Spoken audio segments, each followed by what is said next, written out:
Right, Emma, well, I've picked hand-picked 12-year-old brown gelding called Timmy, who goes hunting all winter, so he should be used to being clipped, and it'd be a good one for you to have a go on. Right, He's been in work 10 weeks now, been well exercised, so he should have a good skin underneath that hair.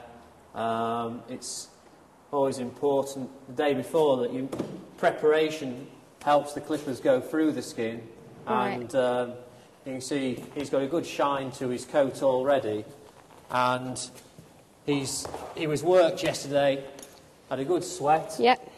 Then we bathed and shampooed him all over, and then hopefully the clippers will find it easier to go through his coat. Plus underneath there should be a lovely skin there. I say before about the clipper blades, a lot of people make the mistake of bringing the horse in from the field, unfit, coarse hair, and say, oh, I'm going to clip him because he'll get sweaty.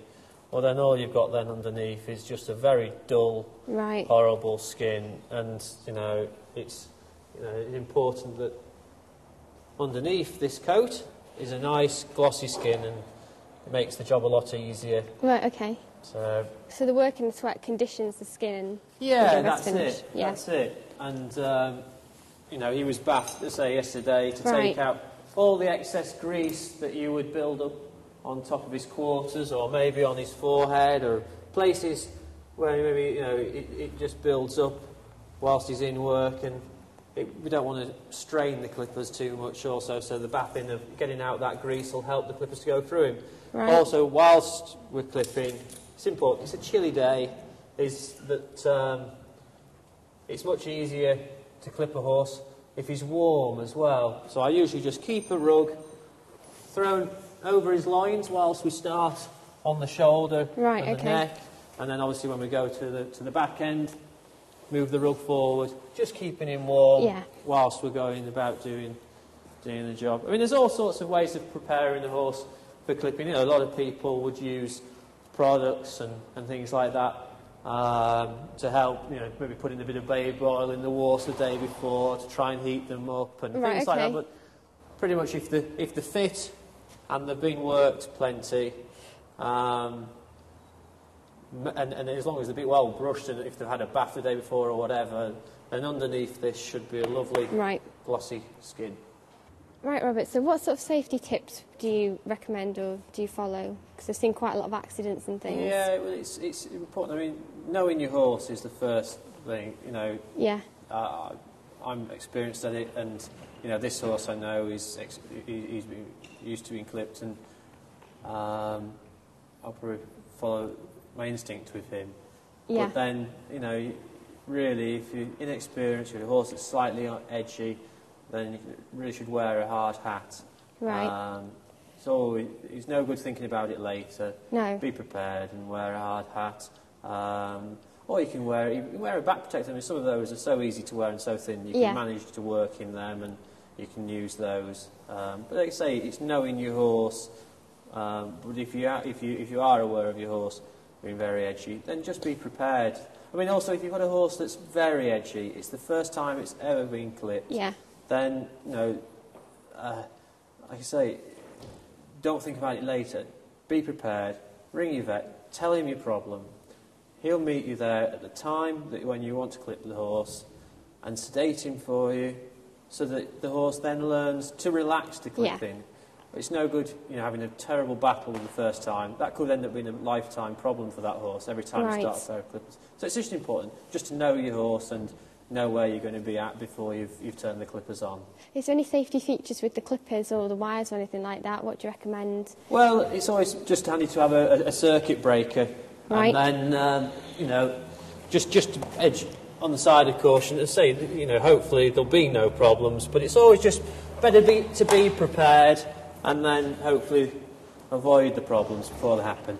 Right, okay. And with questions on how you decide on what sort of clip to do with your horse, like would you leave his legs in, or are you going to take the full lot off, and what would make you decide what to do? It's they're all different. Like this horse, I say, he's a hunt horse, and will be going through a lot of deep mud through the winter. Right. So I would leave his legs on.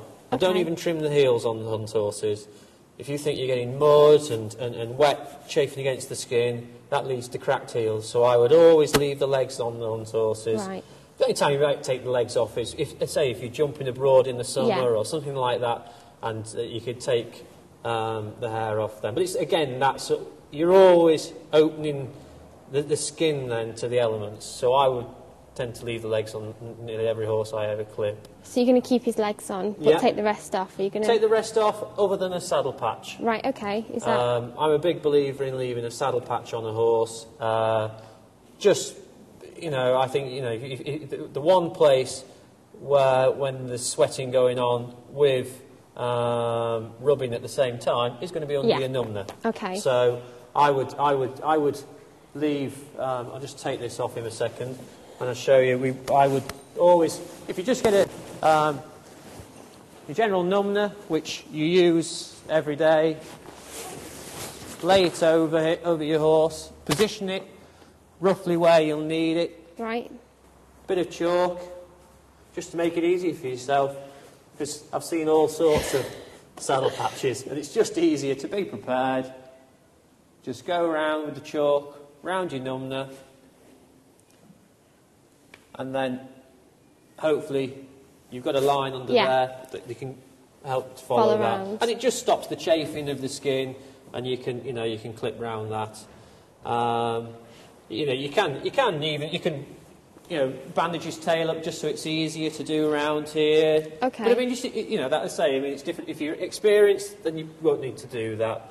Also with the leg lines. Right. Again, got the chalk. Chalk.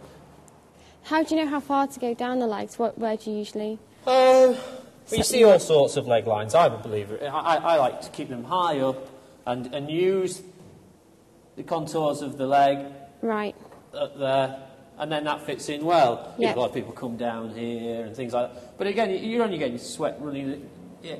You're opening the leg to the elements. Okay. But, it's going to be getting a lot of wet and mud, irritation. So again, just use the chalk. Yeah. And with his mane, because his mane's obviously going to possibly get in the way, have you got any tips for sort of missing that so you're not chopping into his mane? You could always plait the mane over the day before. Right, okay. And leave the mane plaited over and do it that way. If you've got a mane that's pretty well trained, I mean, this horse usually is, you just damp it over before you start. Yeah, okay. But also, with clipping, there's one handy hint. Right. You can always take a bit more off, but you can't put it back on. So, when you start clipping, obviously as you're going near the mane, don't go too high. No. Just leave an inch there. It won't look untidy.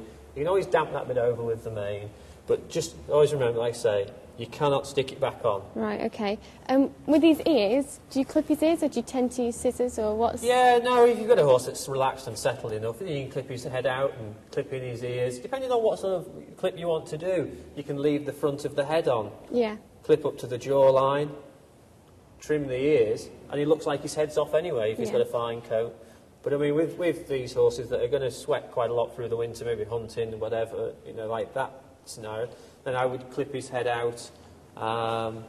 You may need somebody to help. There wouldn't be many horses that you don't need somebody just to hold the head whilst you're clipping around their ears and their eyes, or maybe just by using a twitch, just to relax the horse, because the last thing you want is them to move at inappropriate moments, frighten themselves, because that then could be with them for life. Like saying before about the sedation and things like that. It's cheating, but you're also making it, not a horrible situation for the horse to be in. So it's better just to be aware of what your horse is going to be like.